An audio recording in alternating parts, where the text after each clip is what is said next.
It seems like a rare item. Why does my younger sister-in-law own something like this? And even more importantly, my brother should prioritize respecting his own sister instead of some other woman. On the day of the wedding, before the ceremony began, I wanted to relax by checking on my cat using a pet camera. But instead of seeing my cat, the camera showed my dressed-up sister-in-law who was at our wedding. She didn't know there was a camera there and was going through my things without permission. When I showed this to my husband, he got really angry and stormed into the room where his relatives were waiting, showing them the live footage. My sister-in-law was caught singing and complaining about my husband while trying on my things. When my in-laws saw her behaving badly, they looked shocked and quickly left the room. A few minutes later, my sister-in-law faced the consequences of her actions, thinking she hadn't been caught and acting boldly. I've been working at the same company since I finished university 3 years ago. About 2 years into my job, a male colleague who I had grown close to confessed his love for me and asked for a serious relationship leading to marriage. I happily accepted his proposal. A year has gone by since then, and we're busy getting ready for our wedding. We found a new home not far from my in-laws, and our parents helped us out bit by bit, calling it a wedding gift. With their support, we bought a second-hand house. We had to take out a loan to cover the rest of the cost. But both my husband and my in-laws agreed that I should keep working after we got married. We were hopeful that by working together, we could pay off the loan faster. We chose a house instead of an apartment for a special reason. I really love cats, and I grew up surrounded by them at my parents' house. When I went to university in another state and had to live on my own, I couldn't imagine leaving my cats behind. When I decided to live alone, my parents weren't keen on me taking a cat with me, but I convinced them by promising to work part-time and take care of it myself. In the end, I could only bring one cat from my parents' house, but I made sure it didn't feel lonely while I juggled my studies and job. After I graduated, I stayed in the same apartment that allowed pets, but after getting married, it became clear that the apartment was too small. I was really upset at the thought of having to send my cat back to my parents' place.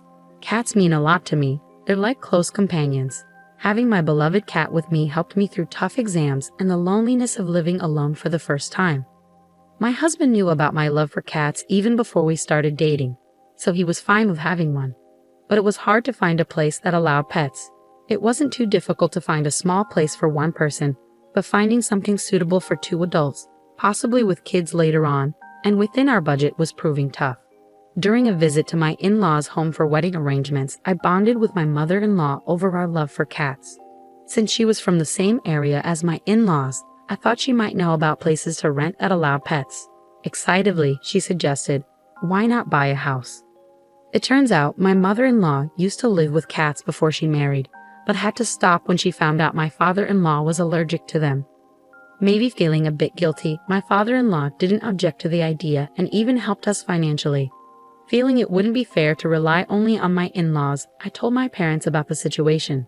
They offered to help, mainly for the sake of the cat. My dad kept saying it was just for the cat's sake, but my mom assured me, "He's just shy, don't worry. It's a wedding gift," and gave me a knowing smile. My dad has always been reserved about showing his true feelings, and it was funny to see him act shy at a time like this. My mom and I couldn't help but laugh together. Thanks to our parents' help, we found our new home much quicker than expected and decided to move in before the wedding. My mother-in-law, who loves cats and stays active despite being in her 50s, works part-time, enjoys hobbies, and regularly visits a cat cafe to relax. Knowing she'd get along well with our cat, I invited her over soon after we moved in. To my surprise, our cat really liked her, and they had a great time together. Since then, she's been visiting often, not just to play with the cat, but also to share recipes and gossip about my husband's favorite dishes. She's gone out of her way to bond with me, and it's made our relationship really strong. My husband and I are already living together in our new home, so it feels like we've started married life early. We work at the same company, but he recently got transferred to a different department, which he's excited about. Even though our work hours differ, we both pitch in with household chores and cooking dinner when we get home. So far, we've been managing things pretty evenly. During our commute, my husband reads the newspaper for work, while I check on our cat through the pet camera. It's a routine that helps us both relax. Even on the crowded train, seeing my cat calms me down a lot. It's just one good thing after another. When I went to my husband's family home to formally meet everyone, I didn't just meet his parents for the first time.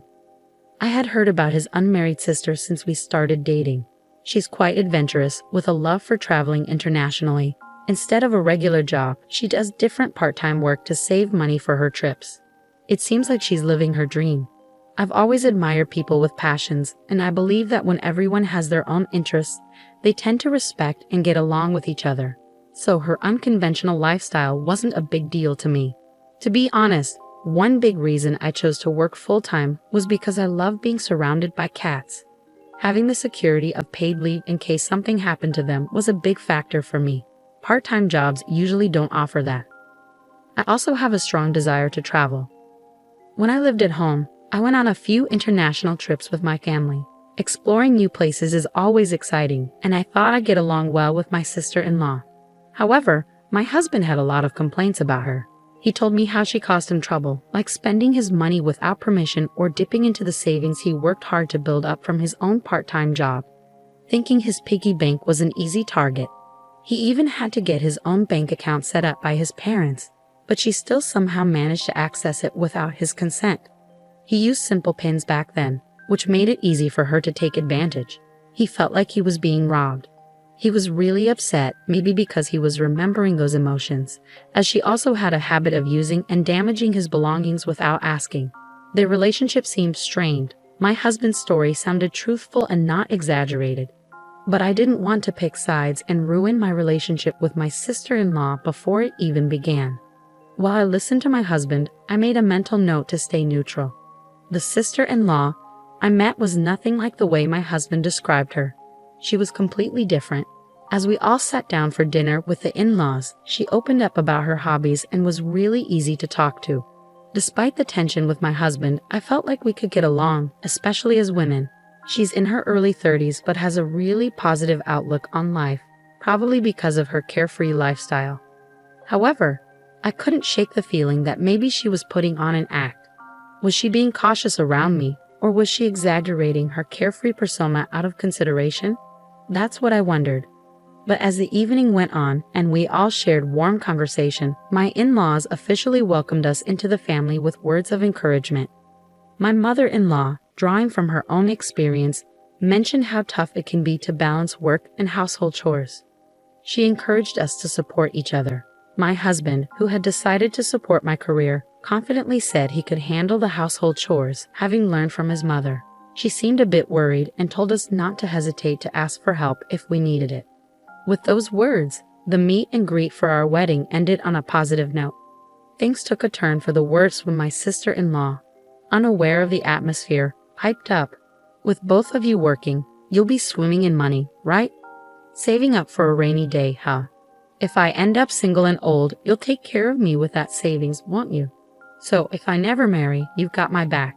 Her suggestion was that we should live off my husband's salary alone and save my entire paycheck so that if she never got married and grew old, we use that money to support her.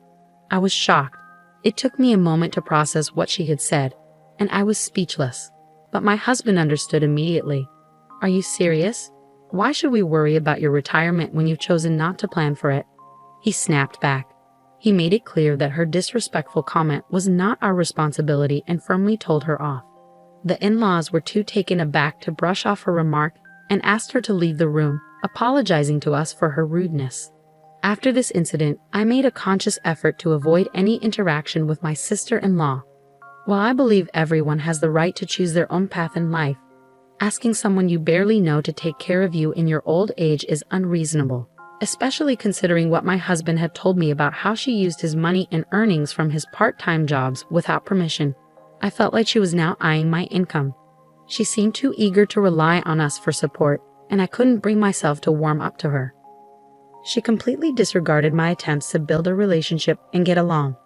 Even as she claimed it was just a joke to lighten the mood, it wasn't funny. She came across as immature and unable to gauge the situation.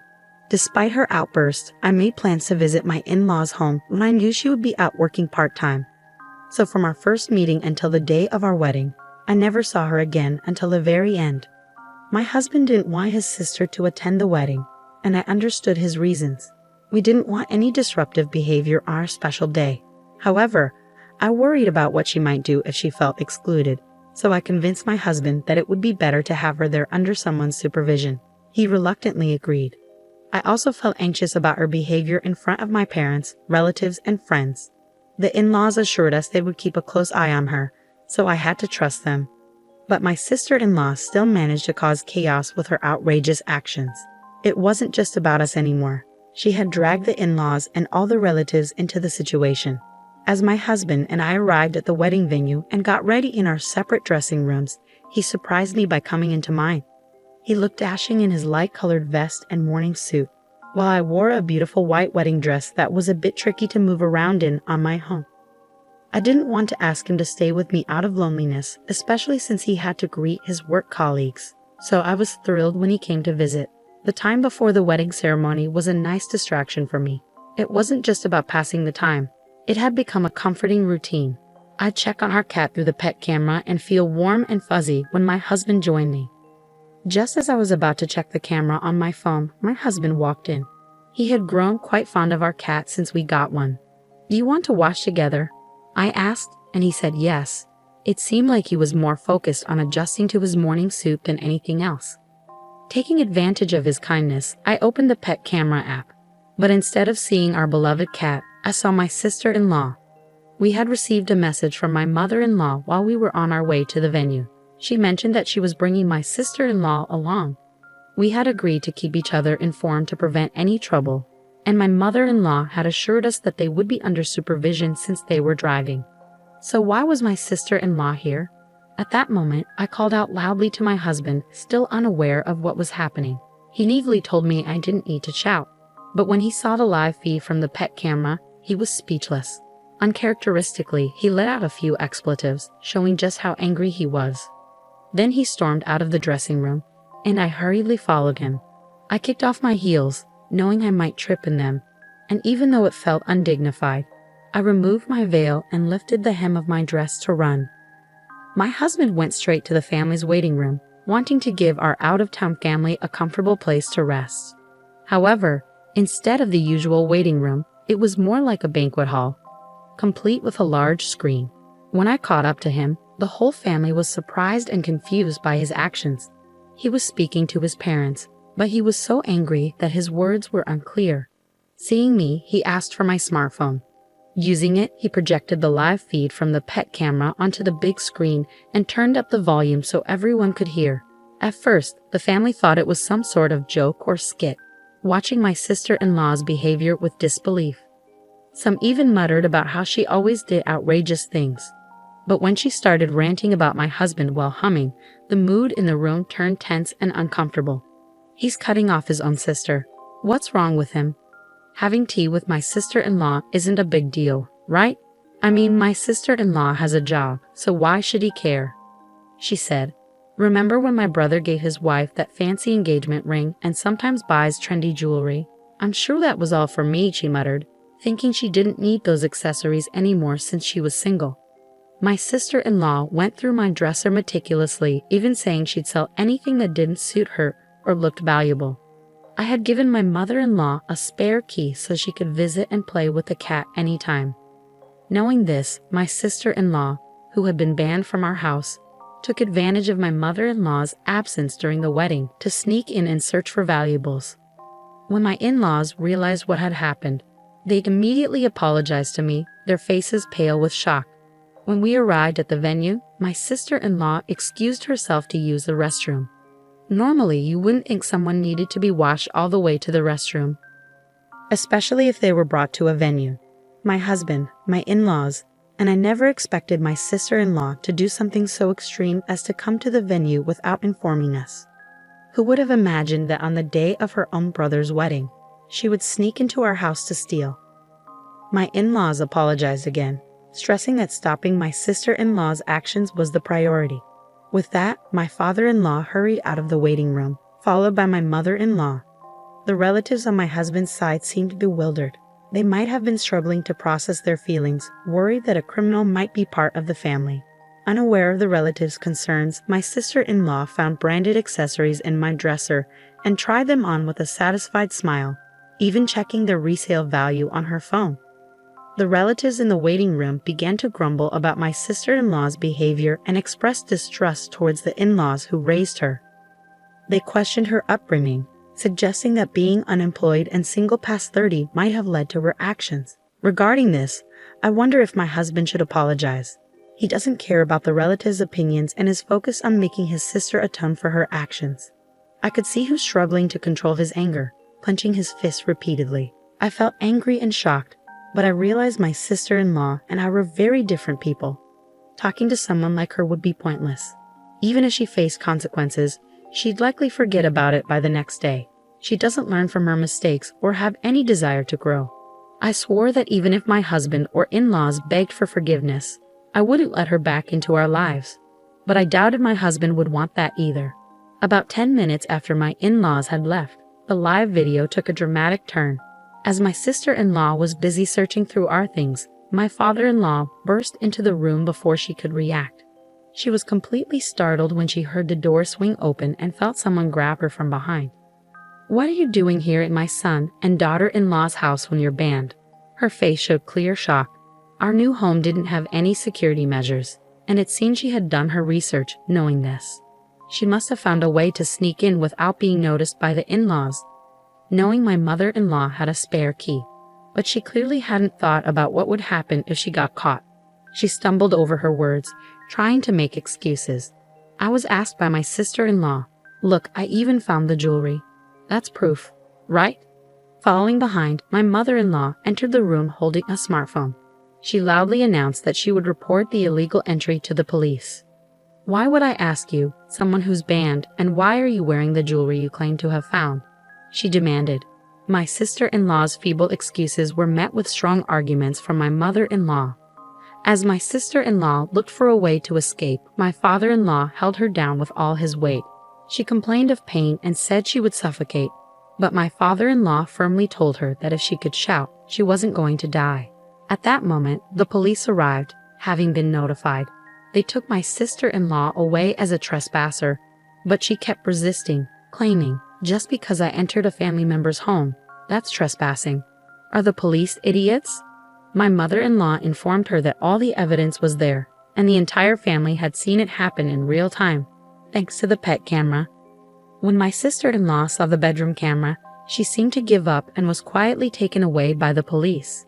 I felt relieved at the sight. I hadn't expected my in-laws to involve the police, but I was grateful they took appropriate action. However, it was complicated to feel simply happy about it, knowing that a real sister had committed a criminal act. Despite their animosity, they were still siblings, and I knew my husband must have his own thoughts about it. The relatives in the room on my husband's side were in shock. The fact that a criminal had emerged from the family was hard to swallow. Some were disappointed, while others openly expressed their anger at the disgrace. Amidst the chaos, my in-laws returned after handing my sister-in-law over to the police. Naturally, the wedding couldn't proceed under these circumstances and was canceled.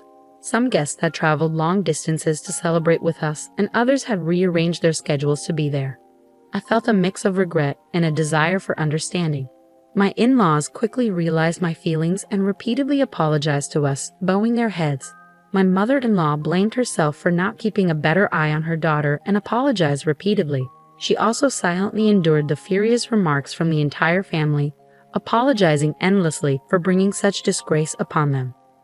When my parents, concerned, peeked into the room and saw the chaos, they asked me for an explanation. I could have told my parents that my sister-in-law had broken into our new home to steal, but I wasn't sure how much they would believe. However, when my in-laws noticed my parents were there, they came over and apologized to them without explanation. As they revealed what their daughter had done, my parents' expressions grew complicated. My husband knew his sister had issues, but he had no idea she was this foolish. Despite being a victim himself, he, along with his parents, apologized to mine. But neither my parents nor I could simply brush it off, and a heavy, indescribable silence hung in the air. After some thought, my parents said they would leave future decisions up to us. But they agreed to cancel the wedding for the time being, and that settled things. Later, my sister-in-law got off with just a fine because it was her first offense, and she hadn't actually stolen anything. My husband bitterly remarked that she should have been arrested for theft and spent some time in jail. I somewhat agreed, wanting nothing to do with her going forward. Although she only received a fine, she now had a criminal record, and my in-laws severely scolded her for breaking into someone's house while they were away. Even though she was family, my daughter would know right from wrong well past the age of 30. My father-in-law was furious to the point where I thought his veins might burst, and I heard he disowned her right then and there. She had to cover all the wedding-related expenses, including those from the cancellation. My sister-in-law, who had spent all her part-time job earnings, had to borrow from various lenders to cover the costs. Some lenders were reputable, but others operated in shady ways, barely within the law. Now, she faced a future of hard work and being pursued by debt collectors. Unable to accept what had happened, my sister-in-law turned to social media to express her frustrations and seek sympathy. However, instead of support, she faced a wave of criticism. Her photo, real name, and criminal record were spread all over the internet, and a simple search would bring up these details. Although she later deleted her posts, someone had saved the logs, ensuring that her rants remained online. Even when she created new social media accounts, she was quickly identified, ensuring that her criminal past continued to haunt her. She lost her previous part-time job because her criminal record could damage the reputation of the company. Additionally, she was fired from other jobs after her coworkers found out about her past. Currently, she's struggling to get by, working physically demanding jobs like construction, and barely managing to make her debt payments. It's nearly impossible for her to resume her hobby of traveling abroad. After everything settled down, we had a small, intimate wedding with just close friends and family.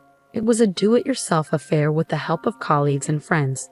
But it was filled with love and will be a cherished memory for life. We've also adopted a new cat and are enjoying our happy days surrounded by our furry friend and supportive loved ones.